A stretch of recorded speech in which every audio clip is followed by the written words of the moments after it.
Welcome, boys and babes, to our little life-giving podcast we so greatly live our bliss through. It's the Magic Hour, and by now you likely already know us, but I'm Mercedes Terrell, and with me, my majestic partner in shine, Jade Bryce. Hello, friends. We have a really special show for you today with a woman who's been a bright light for me with the work that she does. Yes, huge fans. Yeah.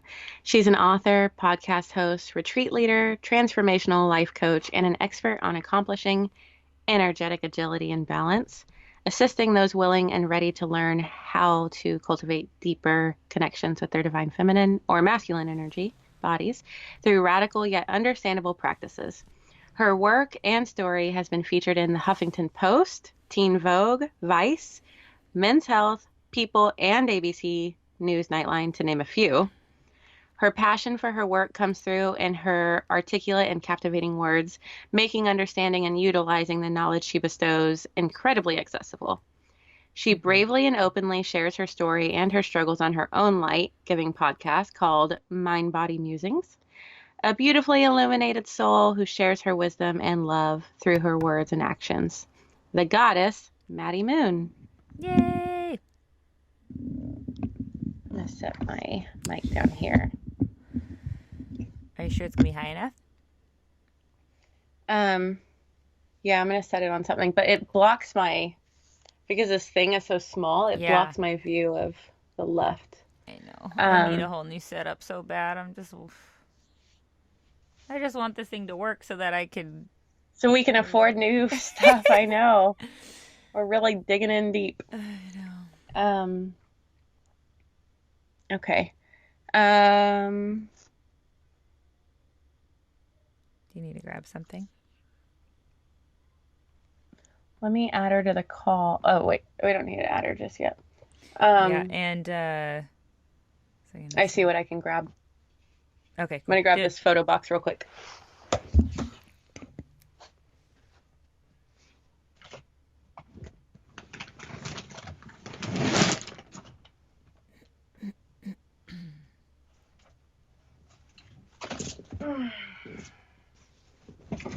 Holy shit.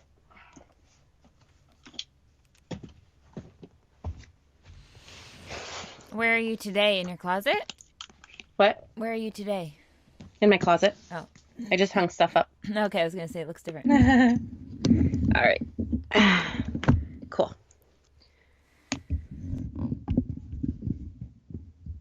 All right. Now, let me just double check everything.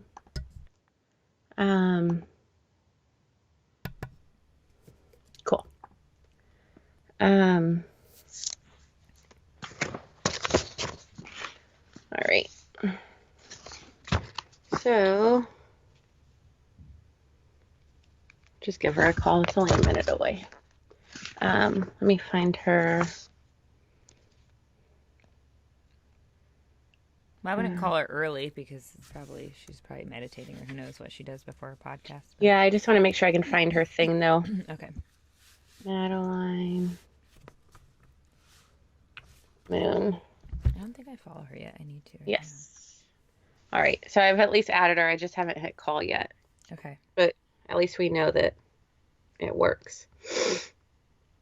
What's her? Do you know her Instagram? Huh? Do you know her Instagram? Yeah, it's Maddy Moon. We follow her on the Magic Hour. Okay. Everyone that we interview, we follow on there. Let's see. Oh. She's so good at this and she's been doing it for so long. I thought she'd have like a bigger following for some reason. Let me see.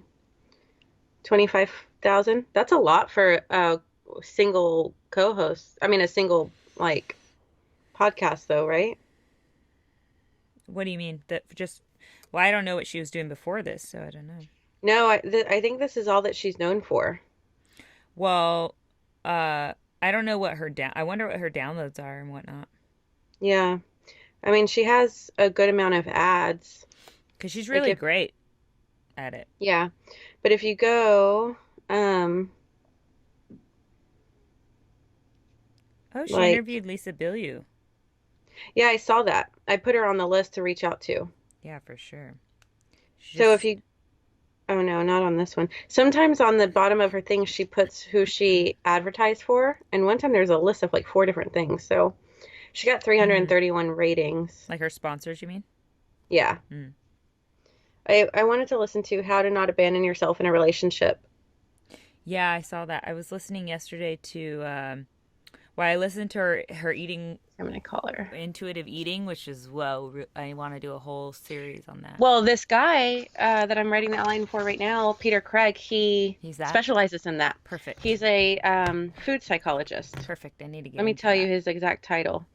Um, he has a certification in the psychology of eating. Oh, what happened? Did that happen to you, or just on my side? It like blanks You know, out. it happened to me. Okay, I don't know why that does that.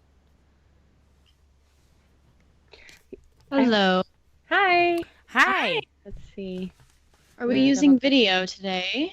Just If you'd so that we like, can like see you, but we're not gonna like post the Reckon. video, so you don't have to worry about your background or anything like that. Just 1 second then.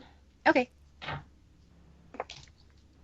Get my nice little camera set up. We're both in our closets, so it's Yeah. The it's best nothing recording fancy. place. The Yeah. quietest place in our house. I have two toddlers, so In the next room. yeah. The other day I put a mattress against the door to try to muffle any sound.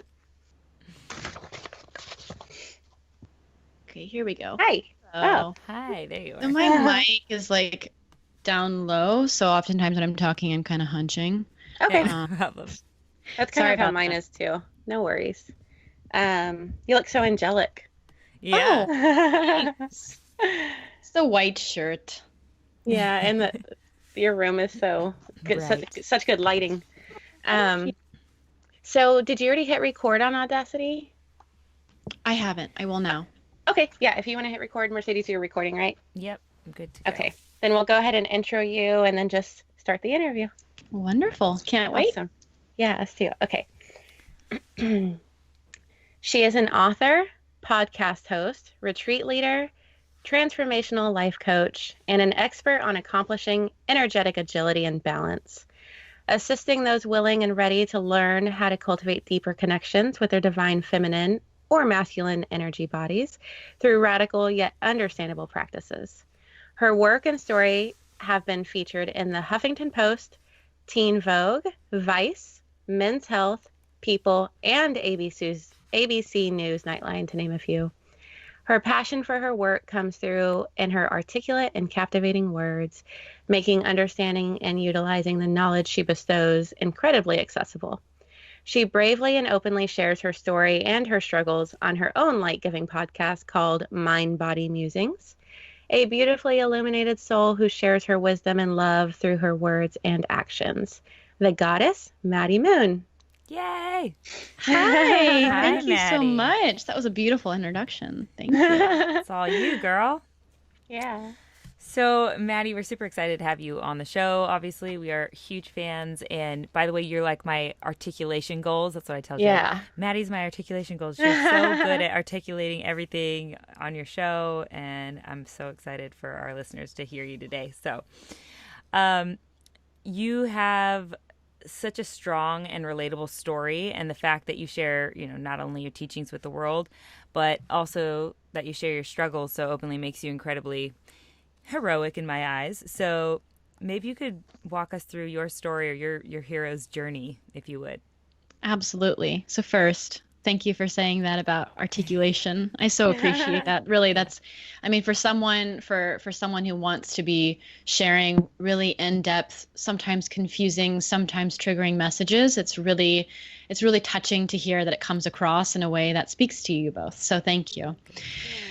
All right. So the place that I generally like to start my journey, it begins, I would say, in my upbringing, because I was raised in a very kind and compassionate household, but one that was very closely tied to their religious beliefs of right and wrong, their version of right and wrong, and what was allowed inside of the box and everything outside of the box we were not going to touch, we were not going to look at.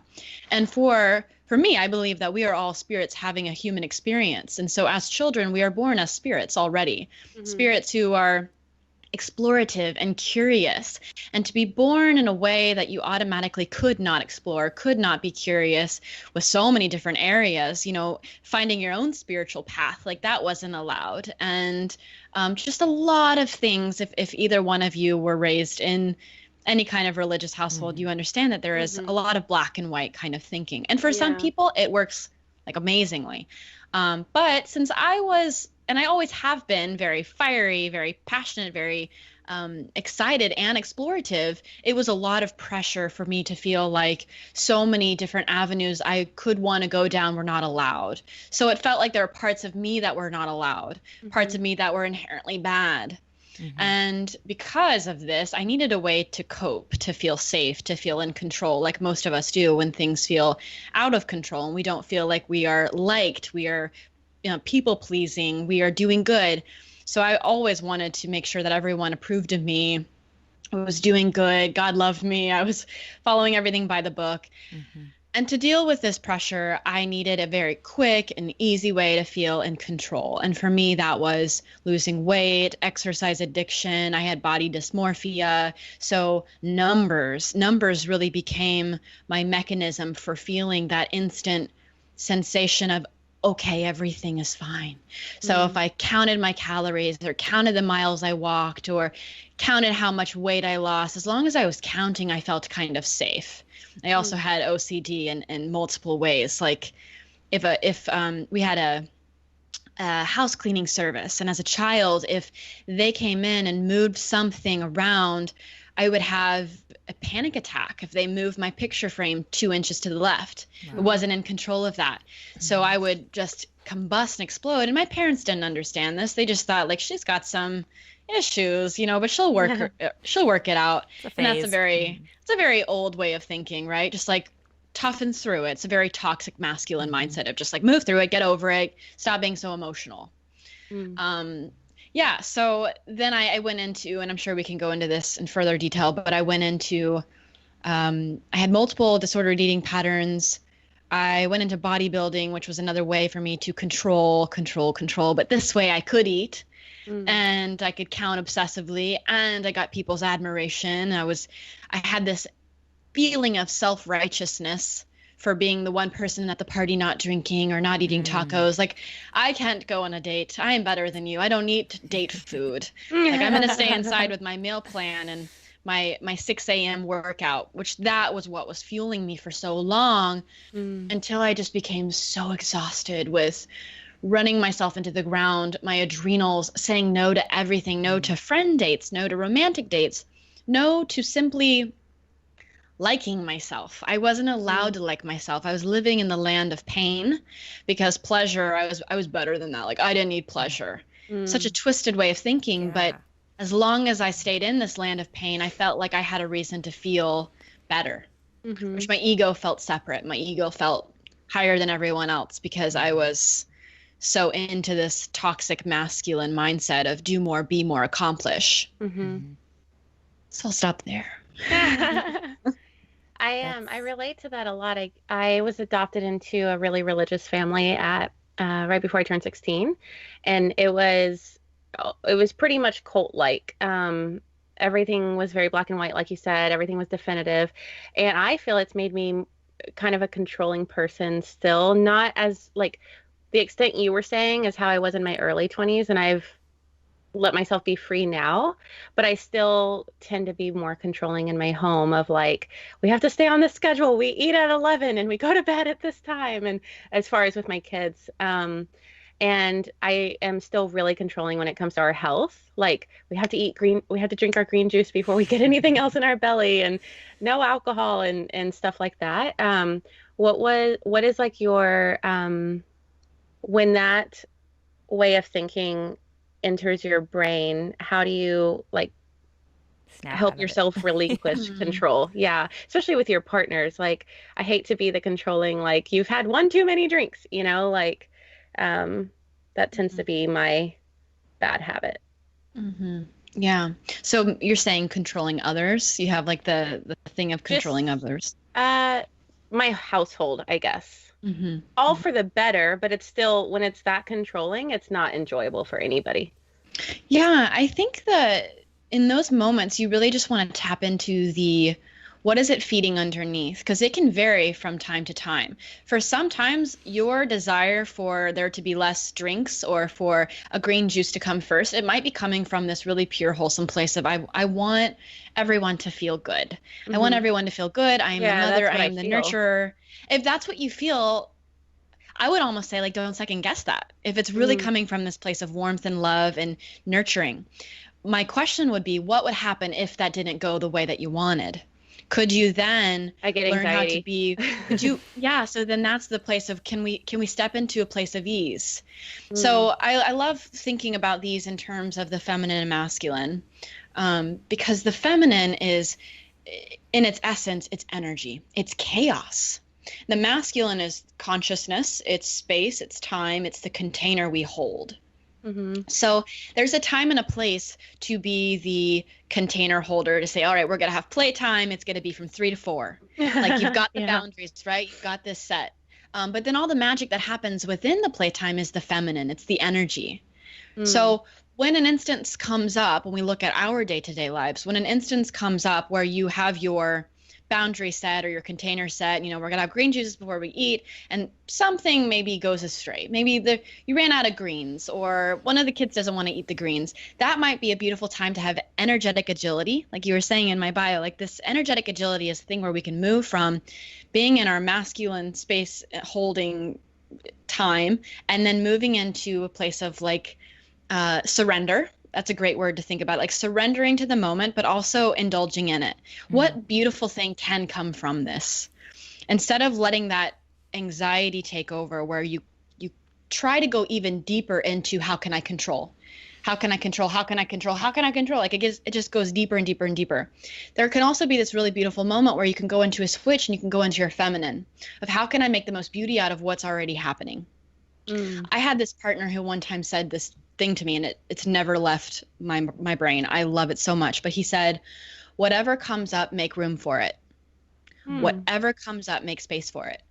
And I think when we're so into the control everything, it's the exact opposite. Yeah. Whatever's coming up, we're not making room for it. We're going to fight tooth and nail to make what our original plan was happen. And it just causes resistance and friction. But if we have this mindset of whatever comes up, let's make room for it. Oh my God, like, do you feel the weight coming off your shoulder of just making space for that? Didn't go according to the way our brains pre-planned it to go, but life really rarely does. And then you create something beautiful out of what did happen. Instead of what we wanted to happen, what did happen? What is happening? What can come out of that? Yeah. I love that. I'm going to practice that. Yeah. I also really love the way that I've heard you put words to defining and organizing the ideas around feminine and masculine energies. Could you enlighten us and our listeners with your understanding of all that? Yes, absolutely. So before I do that, I just want to tie up the rest of my journey and story, because I kind of like dropped it off there. So I did bodybuilding for a couple years, and at the very end of the last show, I just had this moment of absolute rock bottom hood. Like, I just hit rock bottom. I realized I was miserable. I just competed in a show, for crying out loud, not even a glimmer of being proud. I didn't have any of that. It was automatically into I sucked. I didn't do good enough. Judges hated me. I hate me. And then after I had those thoughts, I thought to myself, this is too much. This is pain. Like, this is actually a level of pain I don't want to be in. And from there, I started getting these very natural desires. Like, I didn't pre-plan this. It was just a natural inclination to start nurturing something. And because I was so disconnected from the idea of nurturing myself at that time, I had this desire to get a dog. So I got a dog, and I had this thing now to take care of and to nurture. Then all of a sudden, I wanted to move into the mountains. I was like desiring groundedness and nature and beauty. So I moved into the mountains. And then I wanted to be alone and to basically retreat inward. So when I look back now, I started doing all these things that were naturally more in my feminine. I wanted to nurture. I wanted to be in nature. I wanted to feed myself right and well. I wanted to sleep more. I wanted to go inward, which is a very feminine energy. So all of that the bodybuilding and going into the mountains and all of that was about 6 years ago. And since then, I've been peeling off layers and layers of my journey and my story and the clients that I have and coach, trying to like really look at and dive deep. What happened with all of this? What was really going on? It's more than just the need for control. I think underneath a lot of that was the connotations and the understanding I had around the feminine. And I think most of us, I mean, we're all raised and, we're typically raised in the same culture and society. And there's a lot of admiration and self-righteousness about this toxic masculine energy. And so the more we move into this toxic masculine energy, thinking that we need to hustle in order to feel our worth, the more turned off and upset we're going to get when we feel emotion, because emotion is distracting to mission. And if we feel like our emotion is coming up, we're going to shun it. We're going to push it away. We are going to judge it. Emotion is the exact thing that brings people together. It's called empathy. When we see people in pain, we want to be there for them. If the world had more of that, more empathy, there'd be more healing. But in order to have empathy, we have to have emotion. We have to be okay with our ups and downs. So like I was saying before, the feminine is energy. It can be really calm and smooth, like a river, like going down a bank, or it can be like a raging tsunami, crashing everything in its path and destroying. It doesn't always just mean calm energy. It can be like Kali, goddess Kali, just rage, right? Yeah. It's all the feminine. Masculine is just like this space holder. So it's basically nothingness. It's nothingness. It's like the universe when there's nothing going in and out of it, just there. The feminine is what flows in. To bring it down into terms most people will understand, because I know that's a little above and beyond. Masculine is like a sun energy. So when you think about the sun, what happens when the sun comes out? It's active, it's bright, we go out, we do things, we accomplish goals, we have missions, we're like this warrior energy. Another way to think about it, I mean, while the masculine and feminine are in all of us, we all have it, regardless of gender. The physical representation of the masculine is male, not for everyone, but typically it's male. And so male, they have penises, hoping I can say podcast. That's going out. That's outward, coming at ya like the sun. The sun is bright, it's outward. And so masculine energy is very outward. Anything that's masculine is very outward. It's going to accomplish. It can be logical. It can be structured. It's not rigid. That's the toxic masculine, where we say, we got to do it this way or everything else sucks. That's rigid. That's not the pure version of the masculine. The pure version of the masculine is the one that sets boundaries around conversation at Christmas time when all the family's coming in telling you how to live your life. The pure masculine is the one that says, no, I won't take on that extra shift, but I appreciate you asking me. Sometimes the pure masculine is the energy within you that has boundaries with yourself, saying, no, I'm not going to go there and listen to my inner critic. Not going to do that. It's also like meditation, because in meditation, you're in nothingness. Go into the part where there's no energy flowing all around. You're just like serene and calm and home. That's the masculine. It's also knowledge. So knowledge is something that lives here. It's stuff that we gain. We go out there, we learn, we gain knowledge. It makes us, it does make us wiser. But wisdom lives in the body. Wisdom is something we have already living in our body. Like we as women have wisdom from our lineage of women before us. We feel it. We feel this intuition. It comes out whenever we are in dangerous situations, when someone's walking too closely behind us, when we just feel an energy around someone that we're like, I don't know how I feel about that. Yeah. Men have this too, regardless of gender, but I think we feel it very strongly as women because wisdom is the feminine. The feminine, like I said, is all this energy. So it's very creative. It's nurturing. It's nourishment. It's softness. It's ease. It's surrender. It's the letting go. It's the receptivity. Think about vaginas. Right. Inward. Receptive. It's a very nurturing, come to me, warm energy. Just like the moon. So the moon, if the sun is the masculine, the moon is the feminine. It's about the emotional well-being, going inward. When we go retreat, typically we're not getting in touch with our masculine mindsets. We're getting in touch with our feminine bodies and how we feel in the skin we're in, because it's inward, retreating inward. Mother Nature. So going back to the word nourishment, Mother Nature, most of us feel something whenever we're in nature. If we're by water, we feel held. If we're in the woods or the forest, we feel grounded, we feel seen, we feel taken care of. So, like I said, both of these energies are within all of us. You could think of it as yin and yang. Yin's the feminine, yang's the masculine. You can think about it like the sun and the moon, or you can think about it like alpha and omega. Some people really resonate with that more than feminine and masculine. There's like the alpha, which is the go-getter, and the omega, which is the ease and the setting back. And there's beauty in both. There's beauty in following, because when you can follow and you can just follow someone else, that means you got all this brain capacity that can now go towards creativity, birthing a project. A lot of people have resistance around the idea of following, as if it's less than, hello, toxic masculine. Right. Not less than. It's just as beautiful. And there are many gifts that can come from learning how to follow, because then you can lead in other areas. Yeah, both are necessary, Yeah. which is what I'm coming to find. And I seem to find myself embodying a slightly more masculine energy.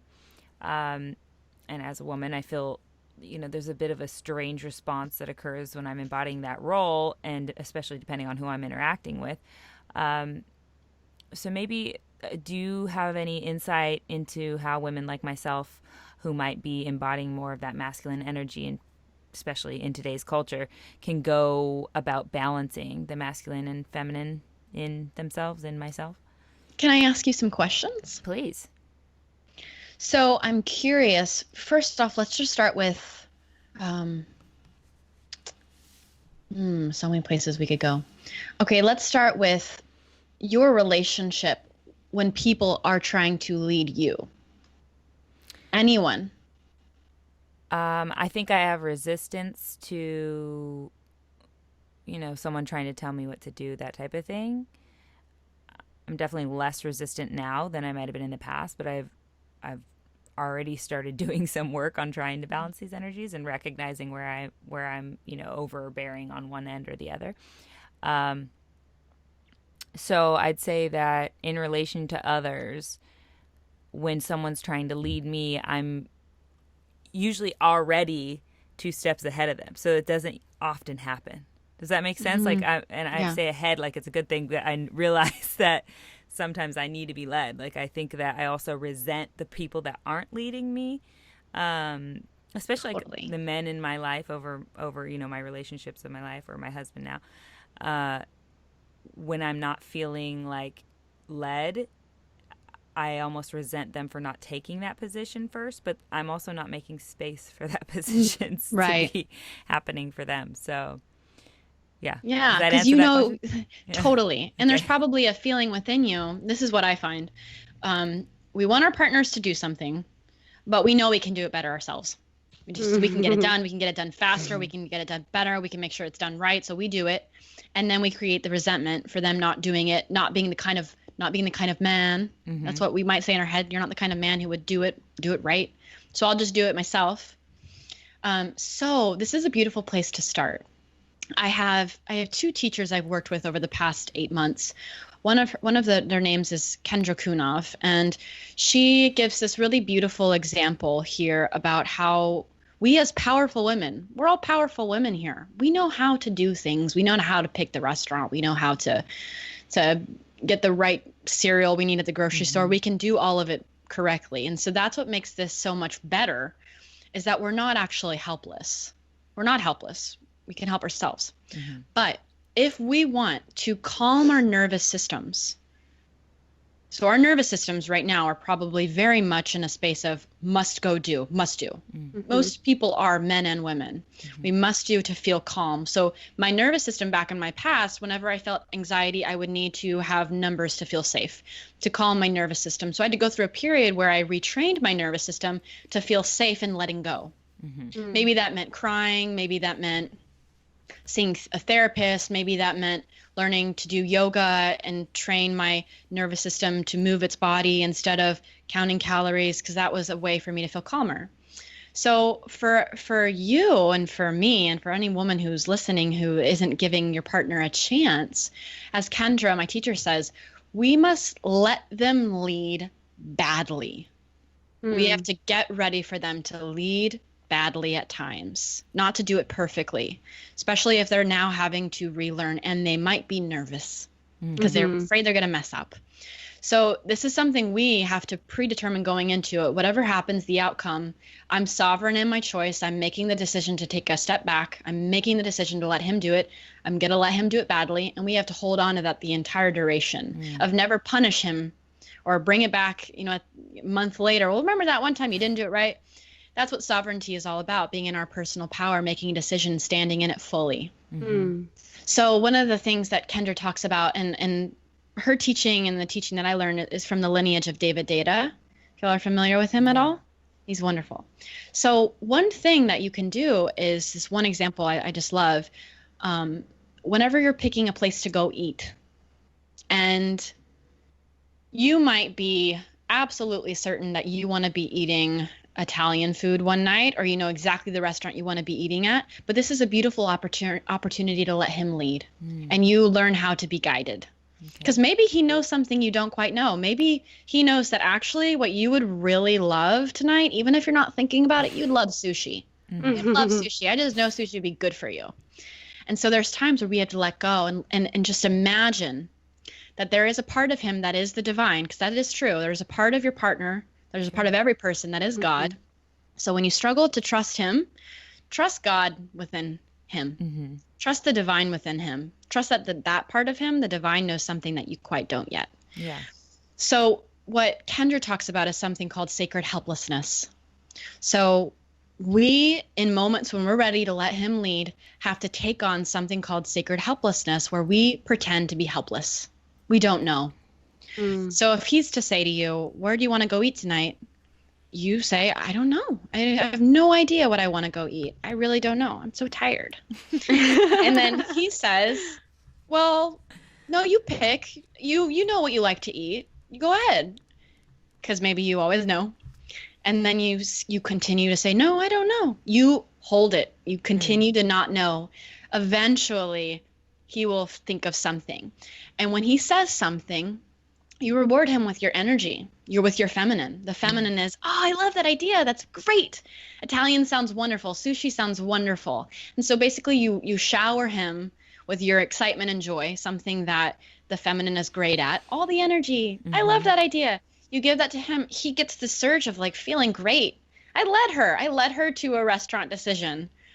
And this is a very small instance, but the sacred helplessness can be something you can use, whether it's food, whether it's even a business decision, possibly, if there's something that is flexible.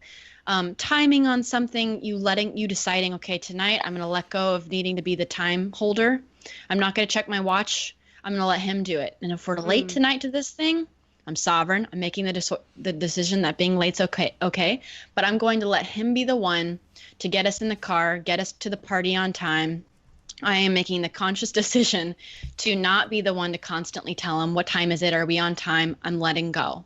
Yeah. And then you just give yourself full permission to let go, to basically fake helplessness. Yeah. For the betterment of y'all's relationship, to create polarity, to create a following position and a leading position. Yeah. I'm going to ask you more I about love that. the alpha omega, paradigm there, but I wanted to say maybe three different things. So this reminds me, like what you're explaining here, of going into a circumstance with someone who you're trying to, in essence, allow space for them to become more alpha, right? And going through the messiness of them figuring out how to do that and how it's going to fit in their own lives, and then how, because you're partnered with them, how it's going to fit into your life as well. Reminds me of a saying we say on this podcast a lot, which is seek the pain for positive gain.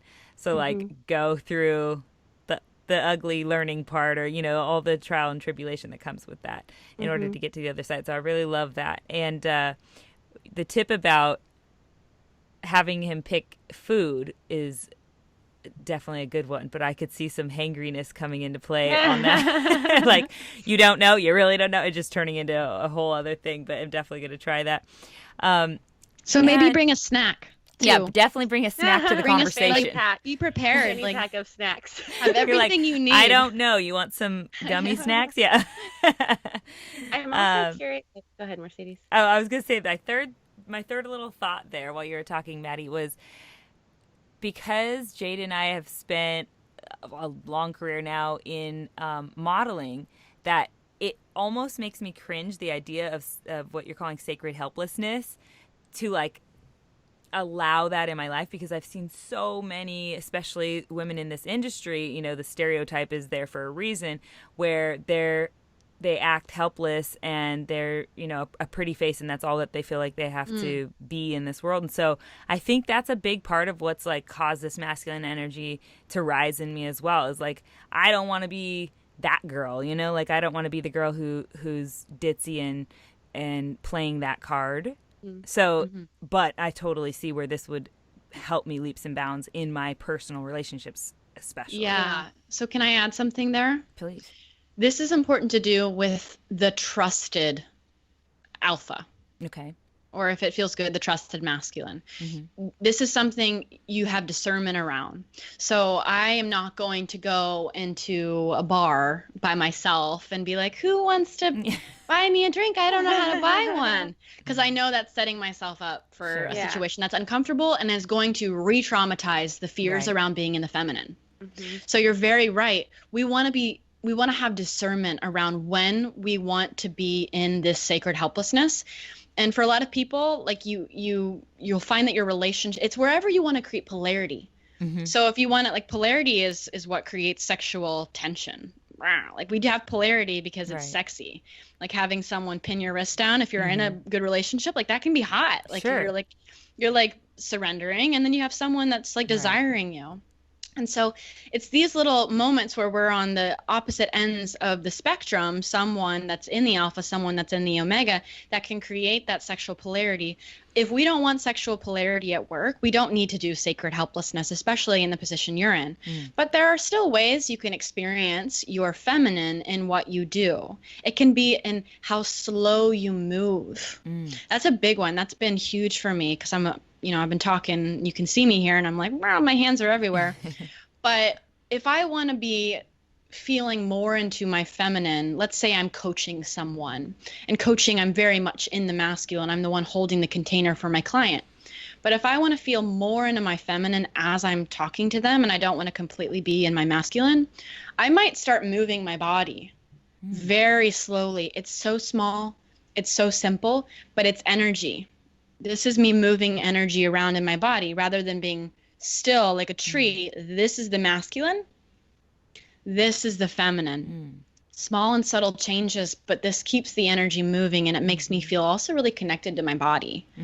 Or even the way you like reach for your chapstick. Like, do you do it fast and rushed, or are you doing it slowly and indulgently? And those are things you can start to put into your day-to-day life, because it's not about another person leading you. Doesn't matter what anyone else does. This is about you being in your feminine at the same time that you're in your masculine. Brilliant. I'm also curious about the opposite. That's why me and Mercedes are so yin and yang to each other also. So my shaman said that I seek for the masculine outside of myself. And everything that you've said makes me feel like, oh, I've got masculine because I like to have such a schedule, at home. But what is your advice for someone who maybe feels a lack in that in the masculine instead? That's so great, because if someone wants to feel more into their feminine, you also have to almost first have a strong masculine container. I was thinking of this metaphor. It's kind of weird, but maybe it'll resonate with people. And then we'll go into what you're sharing. But imagine if you're like on this island that's like a cliff island. Like you're in the middle of water, you're on an island, but it's a cliff entirely around it.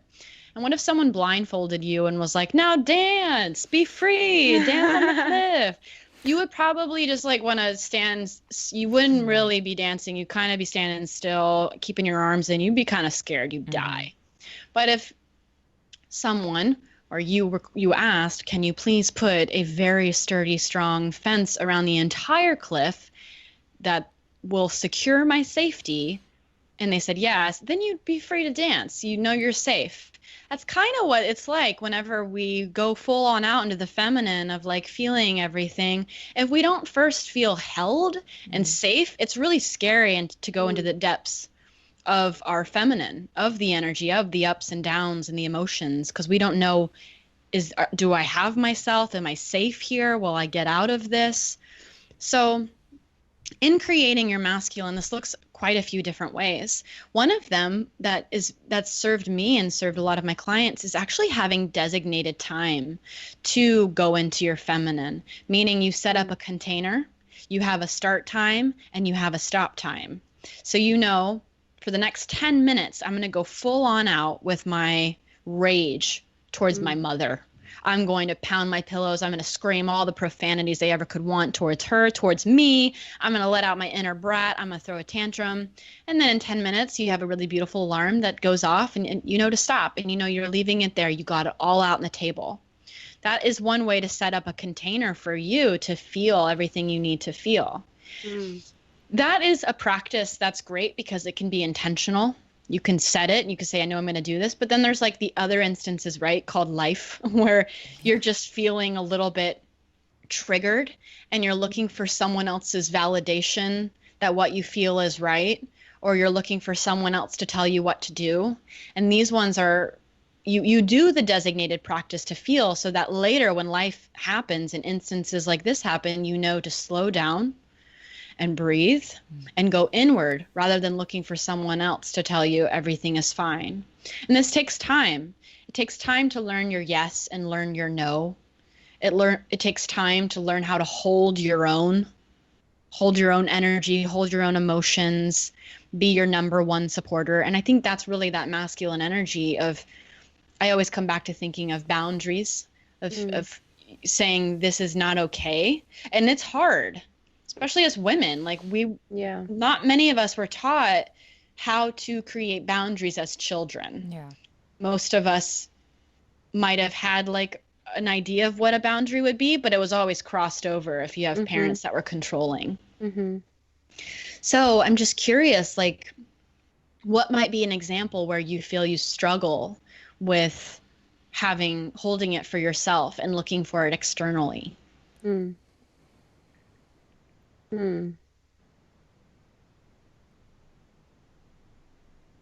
know I've always struggled with boundaries. But as far as how I look for it outside of myself, maybe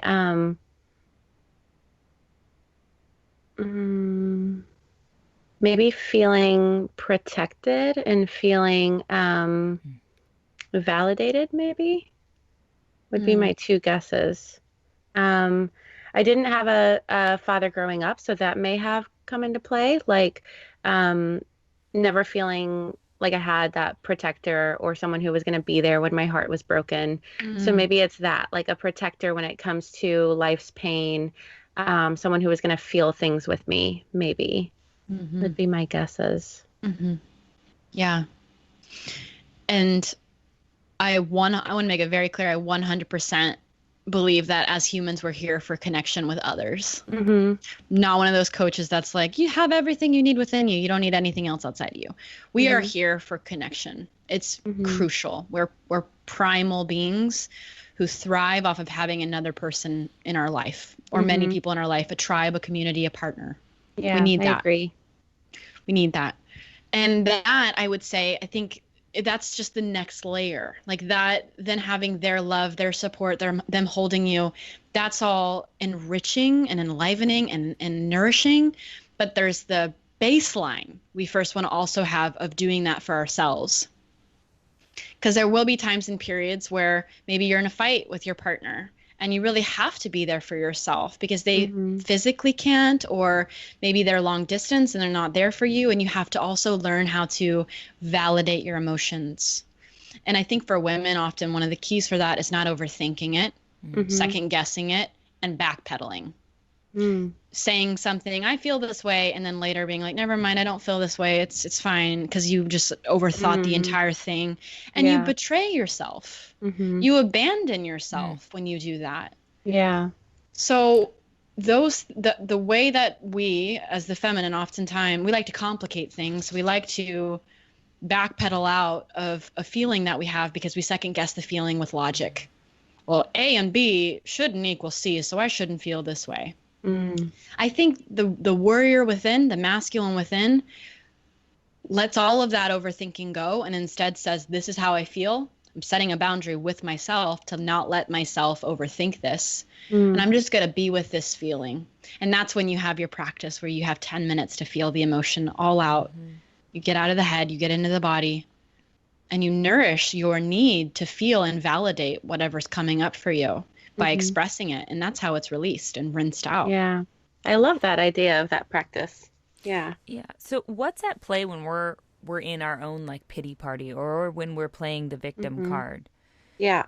Is That's a that good more question. masculine or feminine energy that's coming out? So there's the masculine and feminine, and there's toxic of each. Okay.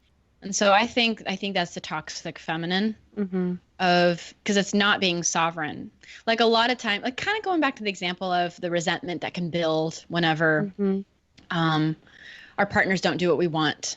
Or if we're single and we go into the story of this always happens to me, I always date this kind of person, we act like we didn't make the choices and decisions. And instead of simply being with the pain of, oh, this sucks. I'm going to feel my emotion. I'm going to feel it fully. I'm going to cry. I'm going to have a whole day to myself where I just feel my pain. That's not a pity party. That's just feeling your pain. Yeah. The pity party happens when you say, this always happens to me. I'm not empowered. The world's doing this to me because you made the decision to date this person, to see this person. You made the decision to put your heart on the line. Yeah. That's a key. You breaking up with the victim. Yeah, you in the moment, like you made the decision to put your heart out there. So there's always the opportunity it can be hurt. But it's not because this always happens to you. It's because nothing's really in control. So are we really ever the victim then? Or I know we're always creating our own reality, but I feel like sometimes we can take that too far and then we become the doormat or we're manipulated easily because we're like, I refuse to be the victim. I did this, myself. And that's not always the case for sure. If someone was raped or harmed, you are the victim. And it's not that would not be an instance where you go, well, I did this to myself. I walked outside the door. I asked for this and I'm in control. Yeah. Like the victim mindset absolutely has a time and a place and a purpose. And it's important to feel that, to understand something was done to you, because then that can be a whole nother problem whenever you go, I'm doing all this to myself. I'm manifesting my life. I'm manifesting this pain and hurt. Yeah. So I'm glad you asked that question because I do like to make that clear. Yeah. Being a victim is a thing. Being a victim, it's important to learn to differentiate the two. And even someone who may be dating a narcissist or a sociopath, and it's just they can tend to, because what you're saying is really good, but we can get in that mode of like, well, I'm just playing the victim card, and then our partner can use that against us too, instead of letting us, feel our feelings. Well, see, here's the thing: set our boundaries. Once you realize that, if you continue in the relationship and you go further, then you are choosing to go into the story. Yep. The moment you realize there is abuse, what's the sovereign choice to do is to leave. And if you stay, you have a responsibility. If you stay and you every day wake up and go, this always happens to me. This always happens to me. Yes, because you are re-traumatizing yourself by every day consciously choosing to be in a relationship where you know this is going to continue to happen. That's good. Oh, Maddy. We needed this. So I need to be a fangirl for a minute and say that the ideas of sexual polarity, including the alpha omega paradox that you already touched on a little bit, have that you've relayed also in your own podcast and wherever I've heard you speak about it, have effectively seeped into my life after listening to you. And like I was saying earlier, I've put a little bit of work in how I can integrate that into my life wherever I can. So I guess I just want you to touch on that for our listeners and give us, your description in your beautiful words of the idea of sexual polarity and how that all works into our lives, the alpha omega paradox, all that good stuff. And especially how we can use those to better balance them, in our relationships. Yeah. Okay.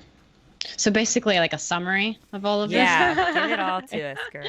I know, it's hard. So, there have been thousands of years as women where we have had to protect ourselves, thousands of years where we couldn't protect ourselves, thousands of years of being dismissed, beaten, sold, raped, whatever is going on. And it is no wonder that in our nervous system, we feel a need to be in control, to be safe, to put up a guard, to put up a barrier. And because of this, there's a lot of this energy of always feeling like we need to be in control. We need to be in control. This is not very healthy for us. Let's just look at us. This isn't very healthy for us because where is the room for us to let go and to surrender and to be receptive and to receive love and to be safe and to be creative, right? Creativity, in order for it to blossom and bloom, there needs to be an element of safety. You can't be creative and expressive and expansive when you feel like you're on the verge of dying, because that's what's happening in your nervous system. It's like at any minute I could be hurt or die, and I need to constantly be on alert. When we feel safe, the creativity can blossom and bloom. And in relationship, it's a gift for us to be able to let go, to follow. Oh my gosh, following is so rich. It's so beautiful because when we feel taken care of, we feel guided and we're with someone we can trust. That's the key. It's not just anybody. Right. It's the trusted partner. When we feel like we can follow, not only are we being able to let go so we can use all that brain power to think about what we want to write in our next blog post or think about the book we want to read to our kids at night or what we want to cook for dinner, our creativity can bloom. We're also getting back in touch with our bodies because we're no longer in the brain. So we're more in touch with our bodies, our sensuality. When we go into that place, we're obviously being really nourished, getting back in touch with our bodies, feeling our feelings. It's very nourishing. It's also very nourishing for our partner because he gets to step up and lead, which is great for the masculine. They love leading. He gets to step up and lead. He gets to know he's taking care of someone. That feels good for him. It feeds him. And then he sees you more in your sensuality. That feeds him. So whenever you are on the polar opposites, there's this alpha, there is this omega, the space in itself it's a bridge to cross. Esther Perel, I think, talks about this, but it's a bridge to cross. The polar opposites, it forms a bridge. And that creates the sexual, I don't want to use the word tension, but that's what it is, sexual tension. And it's the feminine and the masculine. And I think that when you have decisiveness around where you want to have this dynamic. And sometimes it can be in partnerships. Like I'm sure y'all two have experienced this before. One of you may really be feeling more of that creative surge, but for you to be able to go into that creative realm, someone else needs to take control of the time you're meeting the guest or the time y'all are having a podcast, when it's going live, all of that. So this can happen in partnerships. This can happen romantically. Sometimes this happens in our own family units with our mom and dad. Letting your dad lead for a second. You just kind of sit back and relax if y'all are going out to eat as a family, right? So in my own life, this has helped me mostly. It's definitely served my relationships, but this has helped me a lot as a woman. Just to have time when I can let go and I can stop being totally in control, especially with clients. It's so important to have off times or the resentment will build about having to be it for everyone. Yeah. So it protects the relationships because it protects either party from going into the land of resentment. You get back in touch with your feminine body, which is rewarding for you and is rewarding for him. I love that. Yeah, That's so powerful. I know I'm integrating it into my life, but I want it Yeah, faster. But that's I just my, know. my masculine telling me I need to do it all And now. I'm also like, my brain is constantly I know. like telling me all these ways I need to apply it. I know, like, my partner always says I need to let him lead more. Mm. But as a woman, it's like, then it's not going to get done. Like, like, or it's not going to get done as fast as it could, because Or we're it's such perfectly. multitaskers. We can get it done so much faster and so much more efficiently at times, we feel. And then I think mainly for me, I just need to let go of a lot of, we've been together for a couple of years, but we've had two toddlers and a failed business. So I need to let go of a lot of conflict that has happened Mm-hmm. in order to trust him to lead, because the more conflict that happens, the more your guard is up, and so you can tend to be in flight or fight mode, and you're not going to let anybody lead when you're in that mode. So, And I can see in my own life currently that um, we've gone through this time where where you're the breadwinner and then your partner is in this place where he's needing to be creative and come into his own, figure out what is his uh, rise is going to be like, and then now it's kind of transitioning for me where he's finally getting into the spin of how that's going to work, play out for him in his life.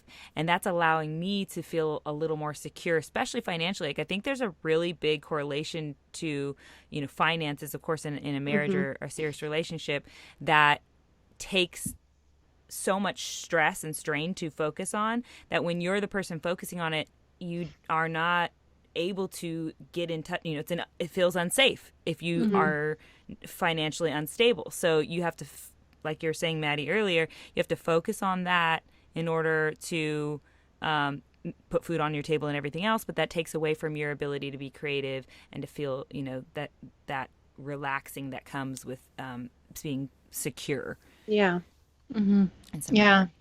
That's been And big for me. I just wanted to add, like, both of these are so beautiful, these insights of how this conversation is applicable to y'all's lives. And I just wanted to add, Jade, with what you were saying about him not doing it fast enough or not doing it right. Like, the thing that I always come back to is like I was saying earlier, find God within him. Because when mm. he drives you crazy, find the part that's God.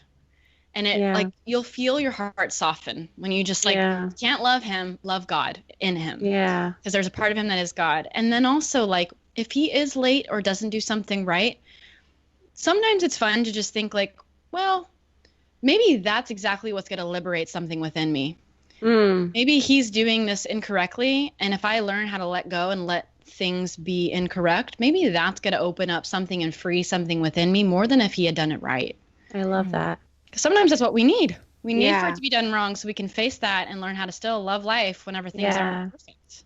Our guest, Tom Shadyac, one of his big messages in our episode with him was everyone is God, everyone is God In drag. in drag, like disguised Mm-hmm. in drag. And it's so funny to think, like, when he said that, I think I applied it to everyone but my partner. So it's easy to apply it outside the home, and then you just, Uh-huh. you know, tend to Yeah. slack inside. Yeah. And that piece of that definition of how to move between um, the alpha and the omega, and using that term again, being energetically agile, I think is such a important part to remember too. That when you're listening, when listeners are hearing what we're saying here, or if hopefully they're understanding what you're putting across here, Maddie, that they understand that it's not that you have to go to one extreme or the other. It's that you need to find places in your life where moving into one of those energies or the other is what's going to serve you and your partner and your relationships best.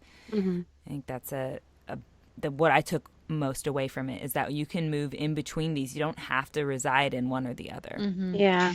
Yeah.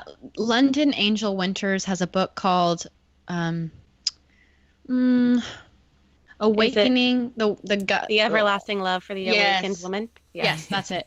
And she talks all about energetic agility in that. That's the first Mhm. time I've read that phrase. And so if anyone is interested in that, because there are times where your partner, if he is typically the alpha will want to be an omega and needs to be an omega. And then that's when we do the energetic agility. Then we go into alpha. So he can let go and take a bubble bath and have food ordered for him and rest. So that's a really great book for anyone that wants to dive deeper into those two, the energetic agility part. That book literally arrived at my door as I was setting up for this episode. So Weird. Really? Yeah. Oh my God, it's such a good book. I love everything it's Lynn been in my does. cart forever, and then we booked her as a guest. So I was like, okay, I'm gonna go ahead and Purchase that. yeah. Oh, you're gonna love it. I can So justify now. So each week at the end of our show, we both, Mercedes and I, do a segment where we relay a magic trick in which we describe some tool or practice for our listeners to implement into their lives if they choose. And knowing that you have some incredible practices and teaching in your arsenal, I thought I'd ask you if you have any magic you'd be open to sharing today. Any tools? Practices. Tools and practices. Man, I don't want to be one of the people that are just like meditation. Yeah. But I will say, I'll be specific about it. Vedic meditation. I was someone who could not meditate, and I just kind of let go of the idea of meditating. I just got my like little 300 meditation badge. So I've done 300 now of these Vedic meditations. Wow. It's life-changing for any woman who's listening who's masculine-minded and perfectionistic. Vedic meditation, especially for the kind that thinks you can't meditate. Vedic is the kind that you use mantras and sound, and it's very sacred. So you'll have a teacher give you your mantra. You do a 4-day thing with them. You never speak of it or share your mantra. It's like very private and sacred. Oh. That is my number one tool in my life, because it not only has it helped me to be slower and like clearer, but it has done all of the hard wiring and rewiring and work for me. It's effortless. That's the beautiful thing about Vedic meditation. It goes in, it does all the different like pathway rewiring, whatever the things are that happens in your brain when you meditate, but it's so effortless. All you have to do is your mantra, and it shows the difference in your anxiety. Like I used to be very anxious, and that combined with CBD oil, and dancing, like those are the three things. Yes. My team now. Love those magic tricks. So is I love all three. meditation similar to like a transcendental practice? Yes. Okay. I don't know the exact difference.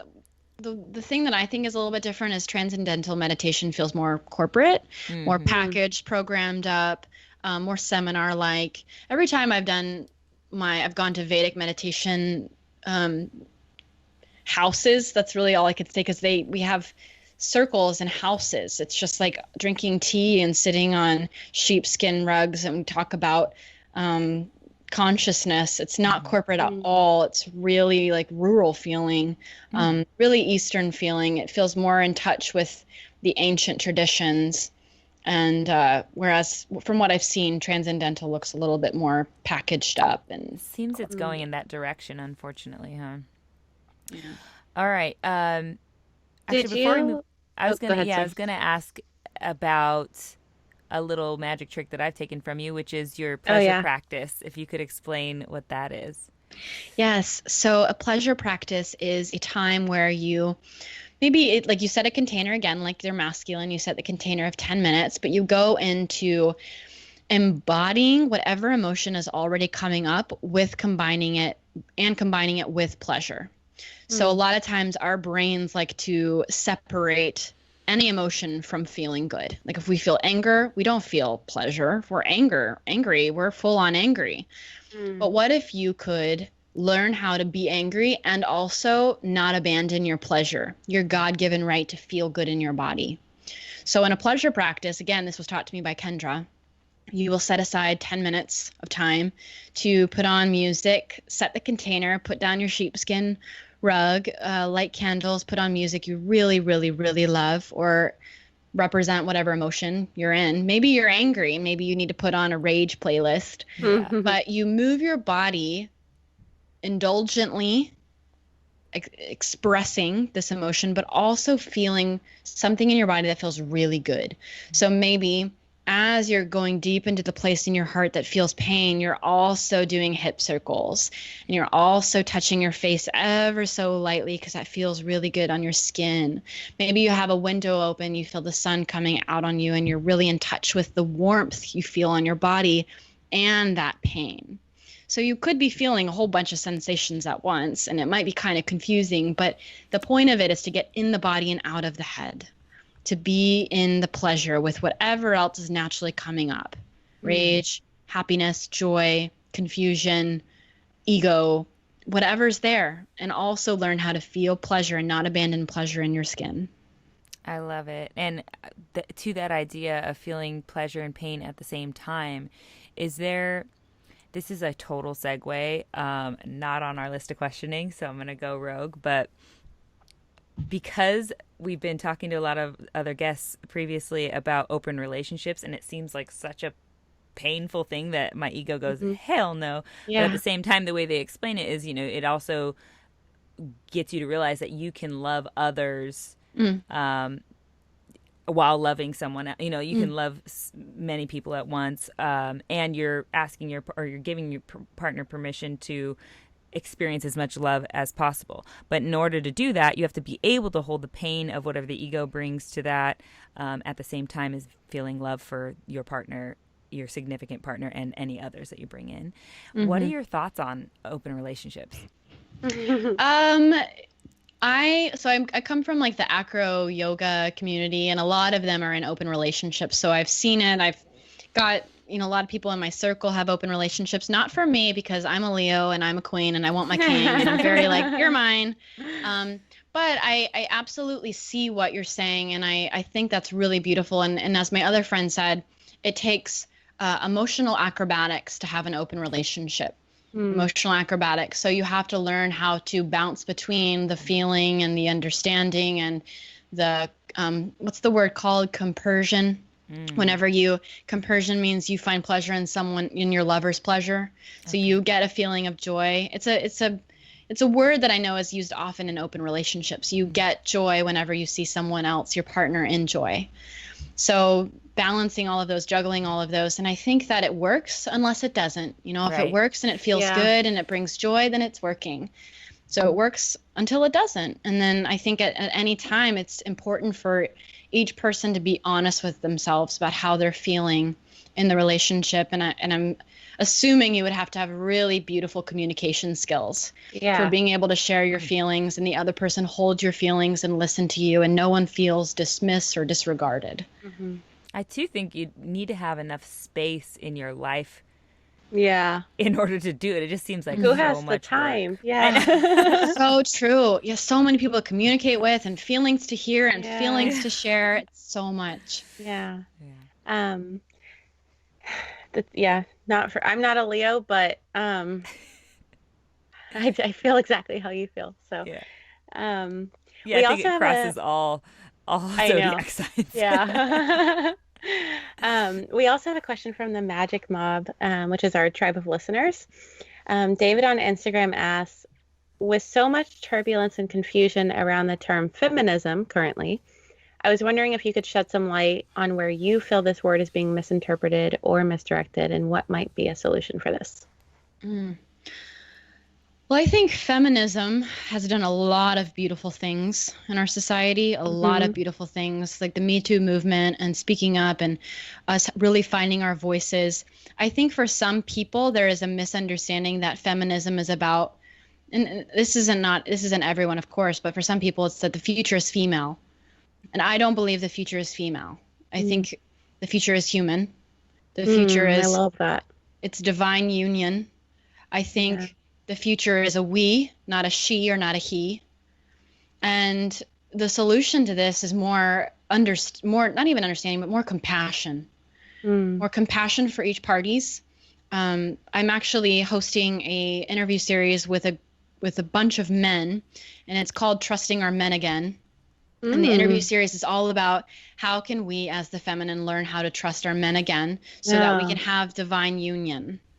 So me and one of my soul sisters, Nadia Munla, are hosting that so that we can have these conversations. Like for now, that's what our solution is having conversations with men to understand their side, to hear how are you feeling repressed, because there are men coming out saying that they're getting a lot of hate from women right now.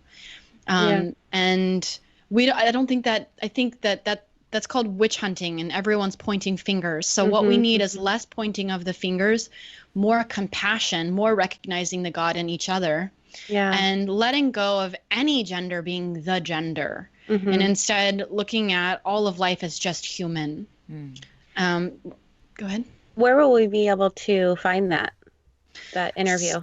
Trustingourmenagain.com. Okay. Cool. I want to say, I don't know why this slips from my head all the time. Our URL is trustingourmen.com or trustingourmenagain.com. This always slips from my head because we haven't actually hooked it up yet, but it's coming out in January. So we're almost there. It'll be coming out soon. We'll put it in our show notes. Yeah. Awesome. Yeah. And I just wanted to add to that, or maybe double back on that this current rise of the feminine energy, this rise of feminism that's happening now, maybe a good way to look at it as well is that the feminine energy, like you're explaining, is this energy that allows for receptiveness, allows for space to be held for both the masculine and feminine to exist together and be balanced. So in a way, the rise of the feminine is really just a balancing of the two instead of going so overboard. Because I feel like when we go overboard with it's going to be, it's this feminine energy is going to take over the world. It's like, well, the whole idea of feminine energy is to allow for the balance to happen, to have the receptiveness. So it's like you can't really take over with feminine energy. And it's the feminine rising, the divine feminine era. This is for everyone. This also means that men are now learning how to recognize their feelings. Men are learning how to stop grinding themselves in their work because they need to make more, and they're not paying attention to their kids because they're letting work win over emotion and feeling and connection. So the feminine is everything. It's also about healing our planet Earth. So it's not just about women rising. It's about,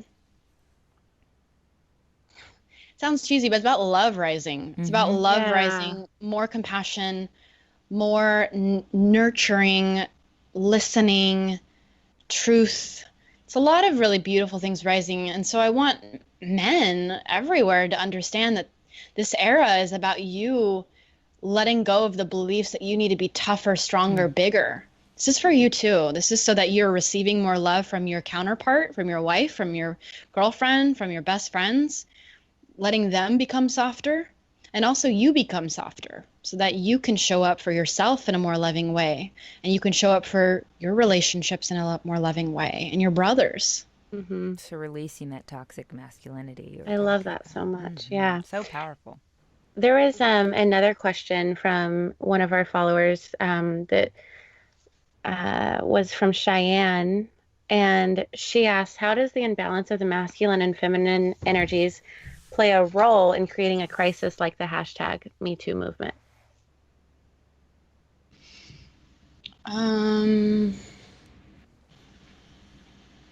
So what do you think the question is specifically? I'm a little confused on what she's asking. Yeah. Like with the Mercedes, do you have clarification on that one? I'm thinking she's asking that, or if basically what we talked about here already, the imbalance of these two energies are what created the Me Too movement in the first place. Like, were we so far masculine that that was taking over and causing this? What I would say to that is if he can't read himself, he can't read her. If, let's assume that this is for people who aren't trying to be malicious. If he cannot read his own feelings, his own body, his own emotions, he cannot read hers. If he feels that he needs more power in his life because he's living the toxic masculine, he's not going to listen to her requests, right? So if he is taking advantage of her, he's not feeling her body. He's not slowing down. He's not listening to her. He's not taking her word as truth. And I think this is pretty well known. But then on her side, if she's not speaking her truth, if she doesn't have that masculine energy to say boundaries and say a firm no, you know, or trust her no and her yes. So there's a lot of just confusion. There's a lot of confusion of not feeling your feelings and not knowing how to speak your truth. Yeah. And the Me Too conversation is a very, very, very big one and long one. But I think as the best way to summarize it would be that, and just everything else that we've talked about, there's just this toxic culture of doing more, being more, gaining more power. And for as long as we are more concerned about things like that and looking externally to feel powerful and finding our power through what we conquer, right? External conquerings, there's going to be a dismissal of people's voices, a dismissal of truth, and a neglecting of caring about their emotions and their feelings. So hopefully that answers that question. Yeah, I think so. Yeah, I love that answer. I was going to move on to this Pick Your Poison that we have from Jessica on Instagram. She asks, would you rather go back to age 5 with everything you know now, or know now everything your future self will learn? Oh, go back to age 5 for sure and know Really? everything that I know now. That'd be amazing. Yeah, I wouldn't want to know everything up front that I would soon learn. Okay. That's what she was asking, right? The second one? Yeah. Yeah. Age 5 with everything you know now, or? I like the mystery. I like, you know, if I was at age 5, because then what would I learn at age 6, 7, 8, 9? Like, I would know all of that. So the future is still a mystery, and I like that. Yeah. I think you gain more that way for sure. Yeah. Right? Yeah. I think I pick the same thing. You're really good at articulating your answers. So whenever you say something, it's like all my feelings are like my, I don't know, the avocado became guacamole or vice versa. I don't know. But how did you get to the point where you do articulate so well? Was it through reading a bunch of books, or? I think slowing down is really key. That Vedic meditation has helped me a lot. I'm telling you. Yeah. It has helped me a lot with forming I would say creating a connection between what I'm feeling in a moment and then my brain. Like, how do I articulate what I'm feeling in this moment? And slowing down, you know, like letting myself first feel into a question, think about how that question makes me feel. And sometimes it sounds strange, but I will like read what I am saying before I say it out loud. I'll like read it along because I stutter a lot and I can talk way faster than what I am thinking. So I can stumble over my words sometimes. So that helps me to slow down if I'm actually reading what I'm saying out loud. Yeah. And I think my podcast as well, I've had my show for 5.5 years. So it's a lot of talking. It's a lot of talking about the same things too, and learning new ways to say it. And then also with my coaching, I think coaching has helped me a lot because I hear their internal workings and I can slow down and feel what would serve them the most with what they're going through. And then I have all these different people with different flavors, and I learn different ways to say the same thing pretty much, because it always comes back to more love, more feminine, more masculine, more boundaries, more spirit. Is all of that also how you cultivated such a deep relationship with your intuition? Yeah, I was going to ask the same thing, Jade. Jade. I think that's the whole backpedaling thing has been really powerful for me. Not backpedaling. I had a boyfriend tell me that a long time ago. He was like, stop backpedaling, because I'd say something and then I'd second guess it. He'd be like, nope, no backpedaling. Nope, you said that, stick with it. And even though he was doing it in regards to where we were going to go eat or something like that, I started to apply it into my life. So rather thinking of intuition being something black or white, there's a right, there's a wrong, I would say there's only a right now. My first answer was this one. So let's just test out going with it, saying it's the right one, with quotations, and then seeing what happens. And typically there's no dire consequence. So my intuition has become whatever I say in a moment, whatever I feel in that moment, and I allow myself to change my intuition. An hour later, 5 minutes later, it can always change. But in any given moment, I like to go with my first response and say that's the one I'm going to stick with, and no backpedaling, and then see what happens. Get curious about it. What happens if I say no to this and I don't go to the party? What if I say the certain answer to this question instead of saying there's so many answers, which one will I pick? I trust that whatever comes to me first is the one that needs to be spoken. I love that. Boulder Psychic Institute teaches like to picture a gauge in your mind, to like clear yourself of all thoughts, picture a gauge, like a gas gauge kind of, and or a scale, whatever works for you. And then ask like, how much of this is beneficial to me, or how much of this is my emotion speaking and not my like highest self. And then you let that gauge read for you, and basically they teach that gauge is your intuition answering. Very cool. Yeah, I like it. Neat. It's a fun tool. And speaking of intuition, I have been recently listening to some of your stuff on intuitive eating, because I know that's like, where your journey began, or not began, but that's where your first portions of your podcast took you to, right? Yeah, that's some powerful stuff that I think I need to continue to do some research on and figure out how to implement into my life, because I've had a crazy journey with, trying every diet to figure out what, not so much for weight loss, but more for how I feel, like just feeling better and my digestion being better. Yeah. So thank you for all you've offered there. And I know if I even ask you a question regarding that, we're going to get into a whole nother podcast. So I feel like we need to just have you on a different time. So just go listen to hers too. Yeah. Exactly.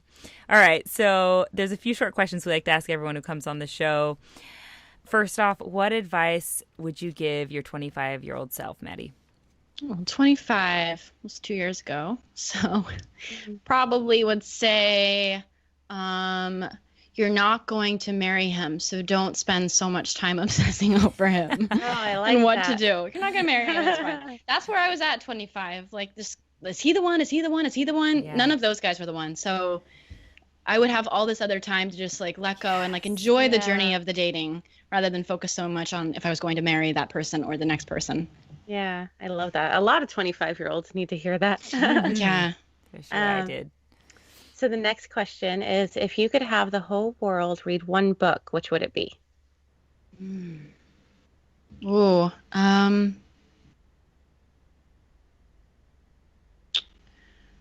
I would say most likely, I would say The Untethered Soul. It's been a while since I've read it, but I remember that was one of the first times when I got a perspective on looking at my emotions in a different way. And it helped me to feel my emotions more because I wasn't so immersed in them. And it's really, really powerful. I know this is a top, in the top 3 favorite books for a lot of spiritual coaches. And have you all read it? Yeah. I own it, but I haven't. I have probably read the first or 2 chapters, but I have not finished it. So I need to pick it back up. I've read it twice, and I feel like I've read it twice because I'm trying to connect with it as much as some people have expressed they've connected with it. Like I said, one person's articulation of a subject might be totally different than the next, and it's going to be received by whoever's watching, listening, or reading it differently. And for me, it was more like The Power of Now spoke really deeply to me. I could list a million other books, but Untethered Soul, I got some great pieces out of it, but it wasn't, just wasn't one that was I was fully on board with. Yeah, I read his second book, his other book, and I did not like that one. Wow. I stopped reading it. It bothered me for some reason, but I loved the first one. But yeah, that's really true. A lot of books that I actually recommend to my clients don't resonate with them. It's really funny. I'm like, this is the best book ever. And they're like, I don't really connect with it at all. Yeah. I'm like, okay, well, try this one. So I almost think too, it's like a time that we read it, right? It is. It's like Totally. it could even be hormonally when we're reading it, or when we first start it, and then once that's set in stone, we forget the rest. Yeah. So. Okay, JD, you got the next one? Oh, no, you don't. I do. Yeah. If you could whisper one phrase to everyone on the planet, what would it be? Deeper the no, deeper the yes. When you deeply say no to something, you're deeply saying yes to something better. Mm, I I really love like that. You were ready.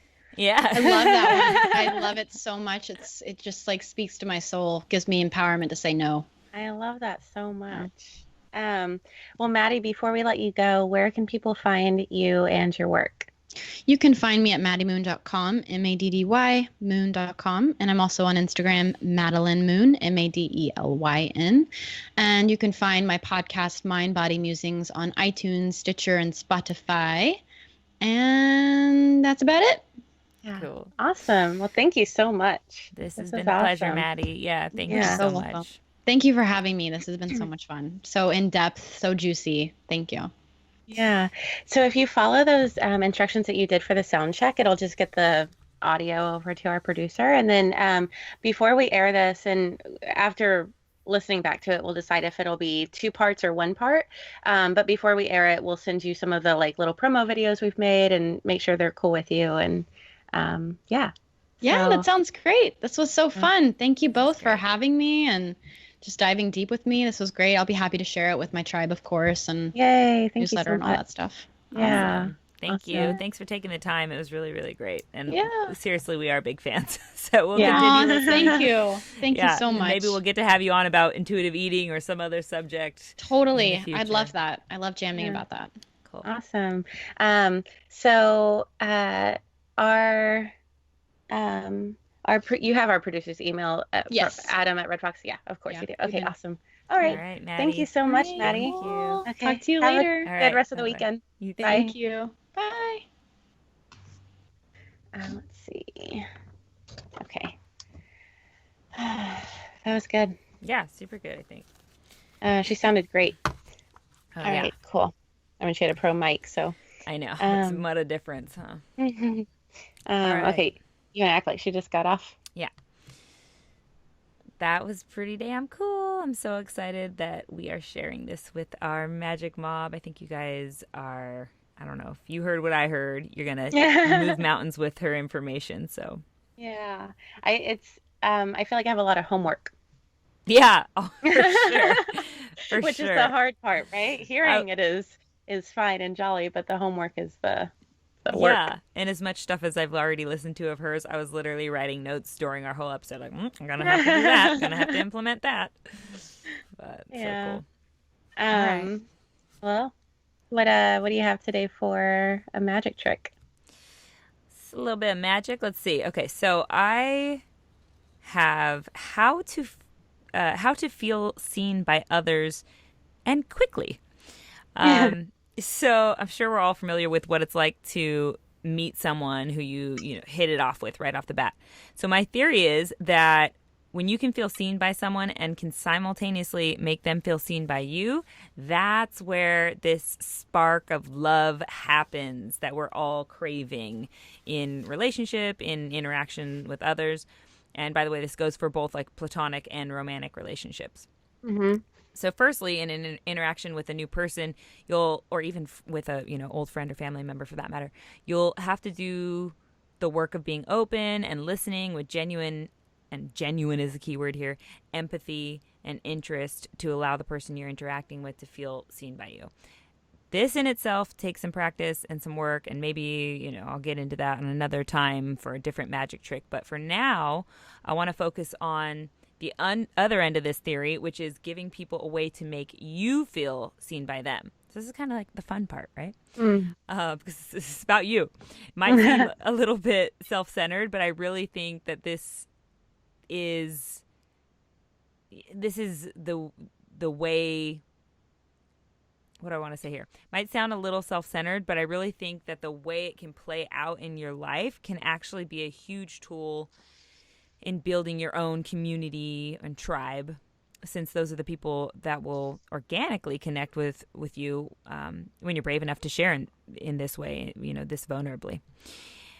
In addition, this will likely also make you feel extremely fulfilled by your interactions with others, since in order to feel seen, you'll need to be doing something that speaks to your authentic self, of course.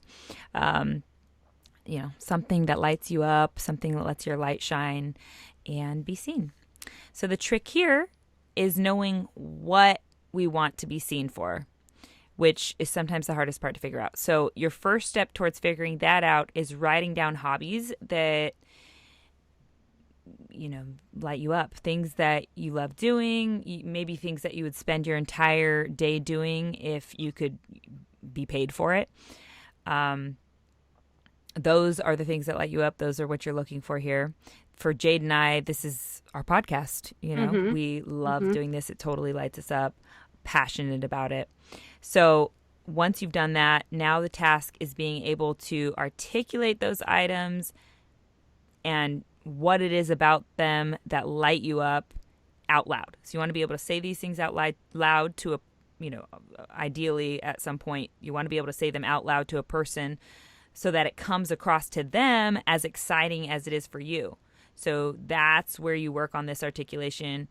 Write it down till it makes sense to you, till it sounds clear and clean to you. And you might even practice saying this out loud in a mirror a few times so that when the opportunity presents itself, you won't be worried about getting your words out right, because you'll already have, it's already something that lives inside you anyway, but because you've practiced it and you've articulated it, you'll be confident in the way it's going to come across to someone who's willing and ready to receive it. And so when that opportunity presents itself, you'll be ready, willing to share what lights you up, and your tribe will recognize you, keyword recognize you, when you share this part of you with them, because they're ready and willing too. They're out there. You just need to be able to put it out there. What's that saying about luck? When you meet someone who really lights you up, or you meet someone who is part of your tribe, you might say, it's so lucky I met this person. But the reality is it's all about where opportunity and preparedness meet each other. That's the definition of luck, right? So if you can have those ready for your tribe, and then all they have to do is recognize you, it's going to be magic, people. Yeah, I love that. I feel like I have applied that magic to my life. Yeah, and mine isn't too different as far as your first step, but mine is just to set up a morning routine with maybe putting those things into it. Write down that routine, what you have in mind, and put it by your bed till you have it memorized, because what you focus on in the mornings is going to set your tone for the rest of the day.